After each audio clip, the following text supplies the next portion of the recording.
The Prison Boss Narcissist. Hello, I'm H.G. Tudor.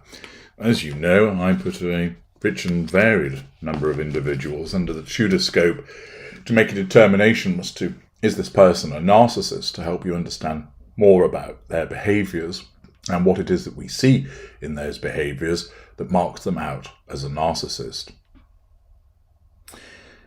When it comes to those individuals that go under the Tudor scope, we of course have had some particularly violent men. David Carrick, the former police officer who engaged in repeated physical and sexual assaults of women. Chris Watts, of course, who murdered his family. Brian Laundrie, the individual that of course murdered his girlfriend. We have, of course, those more brusque and boastful narcissists such as Boris Johnson, Donald Trump, Prince Andrew, where we don't really hear about the abusive behaviours that go on behind the scenes. Yes, we've heard about Trump with his grab her by the pussy remarks, the allegations of sexual assault with regard to Prince Andrew, and of course Boris Johnson had an incident with his now wife where the police were called as a consequence of an argument that he was having with her. There are other narcissists that have a sour reputation, should we say, in terms of their conduct towards people. Ben Affleck, Kevin Spacey, with the various allegations made against him, Harvey Weinstein, who recently received yet more years to his sentence following a further conviction, Alec Baldwin, who's blown up in public, and Armie Hammer with his treatment of former girlfriends. When it comes to the women, we haven't had as many of examples of, if you would, the dynamic between a narcissist and a male victim where belittlement, physical violence has been used. There may be instances of those narcissists that have gone under the Tudor scope that are female that engage in such behaviours, but we haven't actually had it reported to the same extent. So, for example, with Gwyneth Paltrow, there's no doubt that she's a narcissist, but there haven't been any reported instances of her using physical violence. Ditto Ellen DeGeneres, ditto Taylor Swift, ditto Hilaria Baldwin. But we determine their narcissistic credentials from other aspects of their behaviour. With Harry's wife, of course, there's a suspicion that she has used violence behind the scenes, or at least verbal violence with regard to the way that she bullies people. With Chrissy Teigen, again, we have no evidence of physical violence, but verbal violence towards people on the internet. With Amber Heard, she, of course, was documented as being physically violent as well as verbally violent towards Johnny Depp. We have, though, in this example, an instance of a female narcissist behaving towards her husband, the intimate partner primary source, in a variety of ways which are manipulative, which also includes physical violence, and therefore provides an opportunity to understand a female narcissist using physical violence towards a victim. I'm referring to the case involving Sherry Spencer, who was just recently jailed for abusing her husband, Richard. There have been various reports about this across UK media. I'm taking the information here from the Mail Online, from Martin Robinson's article. An abusive wife and prison boss who beat her husband every day, physical violence, sustained course of conduct, while calling him a pussy, verbal insult, and made him clear up her own feces, belittlement, during a horrific 2-decade campaign of terror, grinned in the dock, absence of emotional empathy, absence of remorse, as she was jailed for 4 years. The abuse, which I'm going to go into some detail about in the course of this report, of course, occurred over 20 years, which shows a sustained course of action and a pathological type of behaviour. Mother of three, Cherie Spencer, 45, was sentenced at Hull Crown Court for making her husband Richard's life a living hell with daily beatings, assertion of control through physical violence, and verbal attacks, insult, that left him cowering on the floor in a fetal position. On one occasion, she defecated on the floor and forced him to clean it up, belittlement, humiliation. And another, she beat him with a wine bottle so hard, physical violence, it permanently disfigured his ear. The assaults included kicking, punching, hitting, biting, and spitting at him. She also damaged his laptops, phones and clothes. Not only physical violence, but destruction of property, absence of boundary recognition. Jailing Spencer for 4 years, Judge Kate Rayfield told her that the abuse of Richard Spencer was the worst case of controlling and coercive behaviour I have seen. As well as a prison term, threat to control through incarceration, she was given an indefinite restraining order against her victim. Threat to control by virtue of restraining order, but still grinned, absence of emotional empathy, as she left the dog to be taken down to the cells. She worked at the highest levels for HM Prison and Probation Service and bragged, grandiosity, to friends that she had the ear of former Prime Minister Boris Johnson. It was described as a great irony that Spencer had done so much work aimed at investigating the effect of custodial sentences on the family. In furious wine-fueled tirades, she would call him dum-dum, insult, and cause bruises and scratches that he would need to cover up with makeup before going outside. For years, he secretly recorded video and audio of his wife's attacks on him, and when police became involved, he handed over 43 images of his bruised face taken on different dates following savage assaults he had suffered. Mr. Spencer, of course, doing the correct thing with regard to the accumulation of evidence. Mr. Spencer would email them to himself and delete them from his phone so his wife didn't realise he was recording her violent assaults. Hull Crown Court heard that Spencer was a mother of 3 young children and that many of the attacks on her husband had occurred in the family home. This shows a parental abrogation of her responsibilities and duties by engaging in violence towards her intimate partner primary source whilst children are in the home also. It shows a lack of emotional empathy for them, a lack of accountability for her behaviours. Spencer, of Upmarket Budworth in East Yorkshire, was a project manager in the department's Directorate of Strategy and Performance. A former friend said she would brag, grandiosity, about being only 2 down from the Prime Minister in her field and had meetings with Boris Johnson, who she spoke of as if he was a friend. Magical thinking. She was bragging about her high-flying career while subjecting her poor husband, a lovely man, to daily abuse, degradation and humiliation. Contradictory behaviours. Within months of becoming a couple in 2000, Richard Spencer endured her violent rages, ignition of heated fury, devaluing behaviour, devaluation period, which happened whether she was drunk or sober. Mr. Spencer told the court that although he was bigger and physically stronger than his petite wife, he did not fight back when she began to attack him. This, of course, can be quite common with certain victims because they're just not simply geared up to respond to physical violence with physical violence. There's also the fact that notwithstanding the abuse that they are receiving, many still have emotional empathy for their attacker and can't bring themselves to fight back. He said he almost became immune to the physical abuse she meted out, even though she would cause him immense pain by sinking her teeth into him. But he said the mental scars left by 16 years of her hate-filled attacks were what would leave the most lasting effect. Spencer's reign of domestic terror finally ended in June 2021 when the police were called to their family home by a concerned welfare worker. Her arrest that day, on suspicion of assaulting her husband, opened a door into the hell he had kept private for his entire married life. He stood before the court today and at one point struggled to choke back tears as he described his nightmare marriage in a personal statement.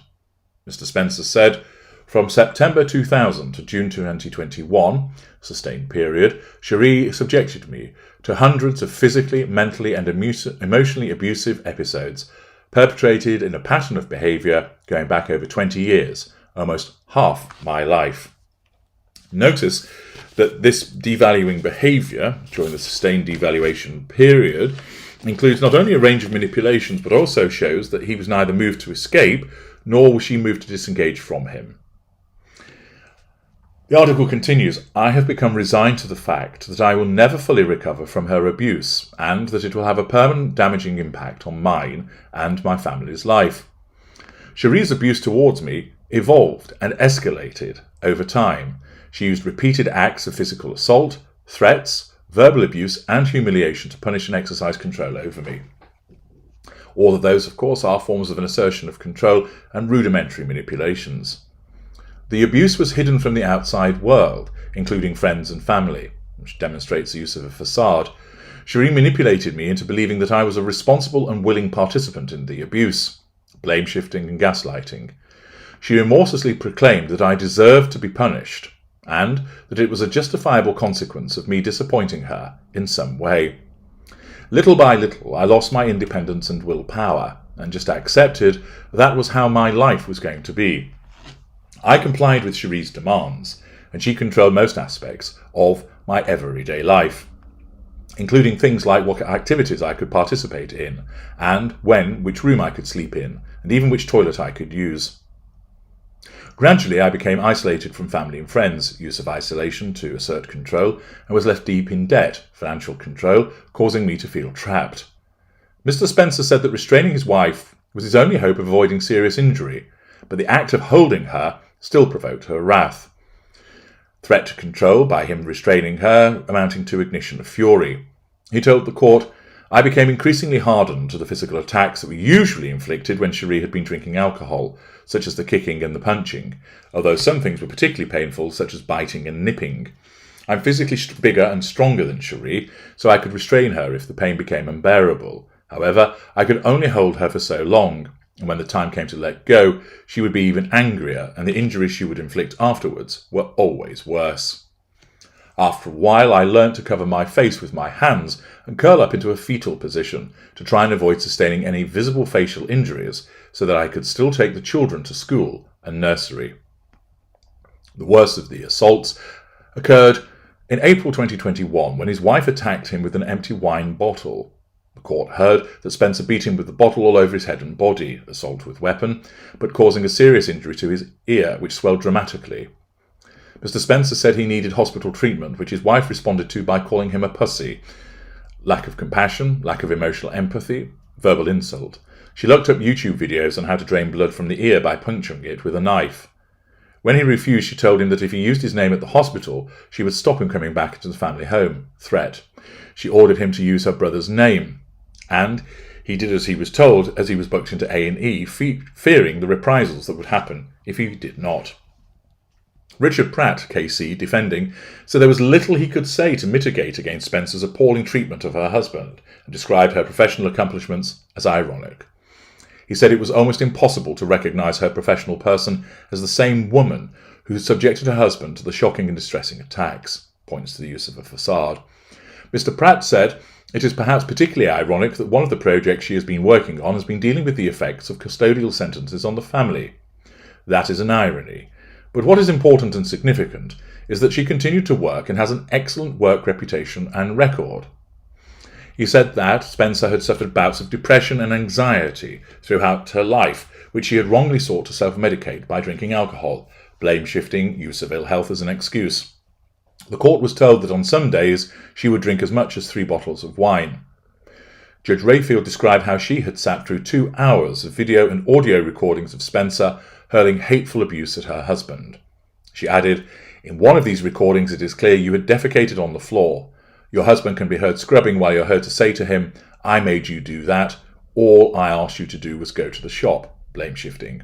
I watched as you spat in his face time and time again and called him bitch, tiny cock and skank and insulted members of his family.